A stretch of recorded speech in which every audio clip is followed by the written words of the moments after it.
तो चलिए आज चलते हैं इतिहास के एक ऐसे दौर में और बात करते हैं एक ऐसे महानायक की जिनका नाम ही अपने आप में हिम्मत, आजादी और कभी ना हार मानने वाली जिद का प्रतीक है।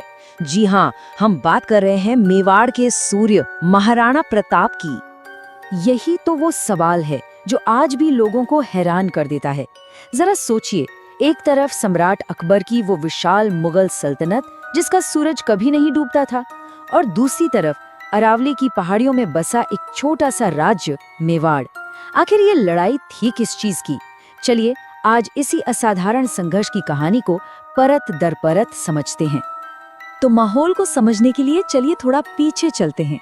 ये 16वीं सदी का भारत था, वो दौर जब मुगल साम्राज्य सम्राट अकबर के नेतृत्व में तेजी से पूरे हिंदुस्तान में फैल रहा था।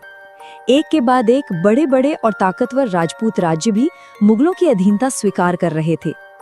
यहाँ देखिए, दोनों ताकतों के बीच का फर्क साफ नजर आता है। एक तरफ अकबर का असीम साम्राज्य जिसकी ताकत का कोई मुकाबला नहीं था, और दूसरी तरफ मेवाड़ जो अपनी आजादी और अपने सम्मान के लिए किसी भी हद तक जाने को तैयार था। ये सचमुच एक ऐसी लड़ाई थी जिसमें एक पक्ष बहुत ज्यादा कमजोर लग रहा था। प्रताप के दिल में मुगलों के खिलाफ कभी ना बुझने वाली आग तब जली जब 1567 में अकबर ने मेवाड़ की आन बान और शान चित्तौड़ पर हमला किया। किले का पतन और उसके बाद हुए उस भीषण नरसंहार ने नौजवान प्रताप को अंदर तक झकझोर कर रख दिया। कहते हैं उसी दिन उन्होंने कसम खाई थी कि जब तक वो अपनी मातृभूमि को वापस आजाद नहीं करा लेते, वो सोने चांदी के बर्तनों में खाना नहीं खाएंगे और ना ही नरम बिस्तर पर सोएंगे। और फिर कहानी उस मोड़ पर आती है जब प्रताप मेवाड़ की गद्दी पर बैठते हैं।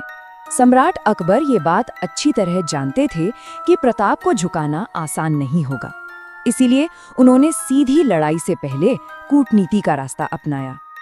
अकबर ने एक नहीं, दो नहीं, बल्कि 4 बार अपने सबसे काबिल दूतों को प्रताप के पास भेजा। हर दूत को एक ही जवाब मिला, दोस्ती मंजूर है लेकिन गुलामी हरगिज नहीं। जब साथी राजपूत राजा मान सिंह मनाने आए तो बात बनने की जगह और बिगड़ गई। प्रताप का संदेश बिल्कुल साफ था, मेवाड़ का सिर किसी के आगे नहीं झुकेगा। और यहीं से ये लड़ाई सिर्फ सियासत की नहीं रही, ये एक निजी जंग बन गई। कहा जाता है कि प्रताप ने मान सिंह के साथ बैठकर भोजन करने से मना कर दिया था क्योंकि मान सिंह ने मुगलों से रिश्तेदारी की थी। इस बात को मान सिंह ने अपना अपमान समझा और बदले की आग में जलने लगे। अब युद्ध को कोई नहीं टाल सकता था। और फिर वो दिन आया, 18 जून 1576, हल्दी घाटी का युद्ध। ये सिर्फ एक जंग नहीं थी, ये वो कसौटी थी जिस पर प्रताप के साहस और संकल्प की सबसे बड़ी और सबसे कठिन परीक्षा होनी थी। अब जरा मैदान की तस्वीर देखिए।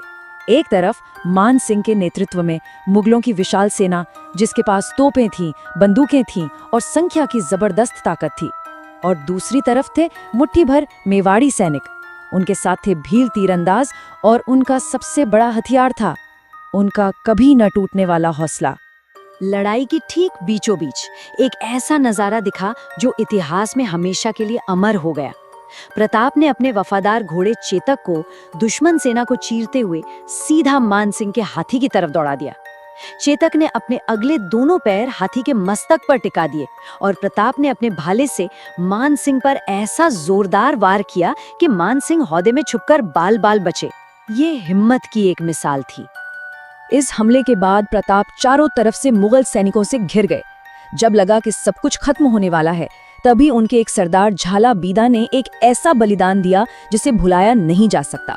उन्होंने प्रताप का राजमुकुट और छत्र खुद पहन लिया। मुगल सेना उन्हें ही प्रताप समझकर उन पर टूट पड़ी और इस बीच घायल प्रताप को युद्ध के मैदान से सुरक्षित निकलने का मौका मिल गया। ये कहानी सिर्फ इंसानों की वफादारी की नहीं है। हाथी की सूंड में लगे खंजर से चेतक का एक पैर बुरी तरह जख्मी हो चुका था, फिर भी वो अपने मालिक को लेकर तूफान की तरह दौड़ता रहा। रास्ते में एक 22 फुट चौड़ा नाला आया जिसे चेतक ने अपनी आखिरी ताकत लगाकर एक ही छलांग में पार कर लिया, और सुरक्षित जगह पहुंचते ही वो प्रताप की गोद में हमेशा के लिए शांत हो गया। तो हल्दी घाटी में आखिर जीता कौन? मुगलों ने मैदान पर तो कब्जा कर लिया, लेकिन उनका असली मकसद अधूरा रह गया।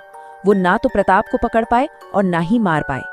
इसलिए ये युद्ध मेवाड़ के लिए एक नैतिक और रणनीतिक जीत थी, जिसने मुगलों के अजेय होने का वहम तोड़ दिया। हल्दी घाटी के बाद का वक्त शायद प्रताप की जिंदगी का सबसे मुश्किल दौर था। राजपाट छिन चुका था और अरावली के जंगल ही उनका घर थे। लेकिन यहीं से हार ना मानने की एक नई कहानी शुरू हुई। और इसी मुश्किल में प्रताप ने वो कर दिखाया जो उस जमाने में कोई सोच भी नहीं सकता था। उन्होंने जाति पाति की सारी दीवारें तोड़कर भील आदिवासियों को गले लगाया।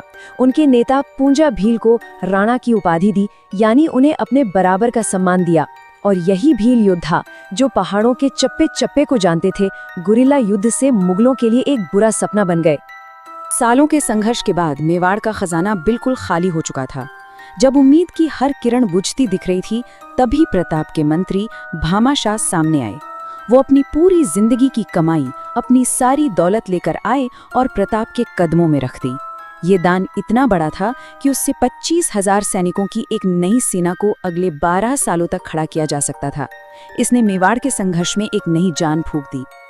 अब मेवाड़ के पास सेना थी, नया जोश था और मौका था पलटवार का। इस बार युद्ध का मैदान बना दिवेर, जो मेवाड़ में मुगलों का एक बहुत ही महत्वपूर्ण ठिकाना था।